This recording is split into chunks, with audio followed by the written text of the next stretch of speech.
Meghan Markle and Prince Harry break silence on their Canada visit in new interview. No more oil and gas permits off Canada's Pacific coast.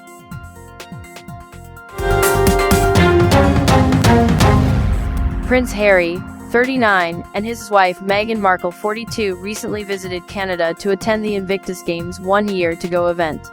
And according to the royal couple, who sat down with People and shared exclusive deets about their latest adventure.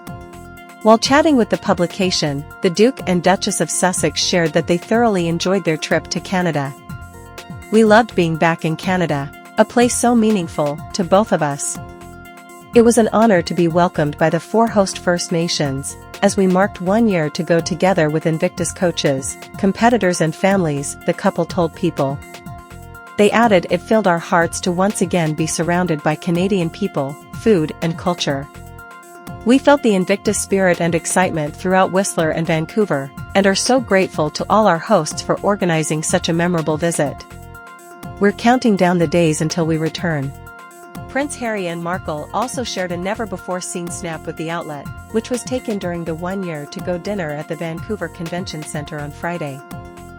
In an ongoing push for environmental protection, Canada has seized control of all 227 offshore oil and gas exploration and production permits off its Pacific coast, putting a stop to further hydrocarbon extraction activities in this area. With the changing tides in the global energy arena, more pressure is placed on oil and gas players to decarbonize and pursue energy transition opportunities with more vigor.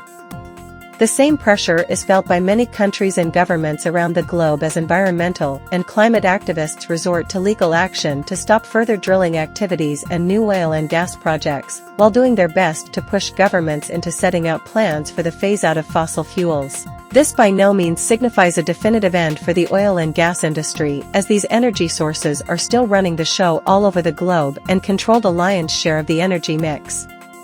However, the energy transformation to low-carbon and green sources is also gaining ground day in, day out. Canada's announcement about the completion of the voluntary relinquishment process for the last remaining oil and gas permits off its Pacific coast does not come as a surprise, since this is the expected result after Chevron Canada decided to voluntarily give up its 23 offshore oil and gas permits on the country's west coast.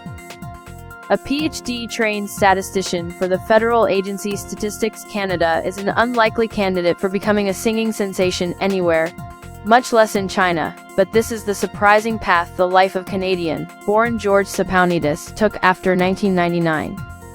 She asked him to learn a song from Northwest China, and it took him 2 months to do so. But it ended up earning him a spot in a Chinese New Year celebration in 2000, which led to officials from the Chinese embassy inviting him to their country in October of that year. When Sapounidis was flown there by the Chinese government that first time, he says, "I remember breaking through the skies and hearing, 'Ladies and gentlemen, we're now flying over mainland China.' I peered through the clouds and saw below me this ancient land. It was, what's the Greek word, a eureka moment. I was over this 5,000-year-old land, which is parallel to the ancient culture to Greece. It was magical."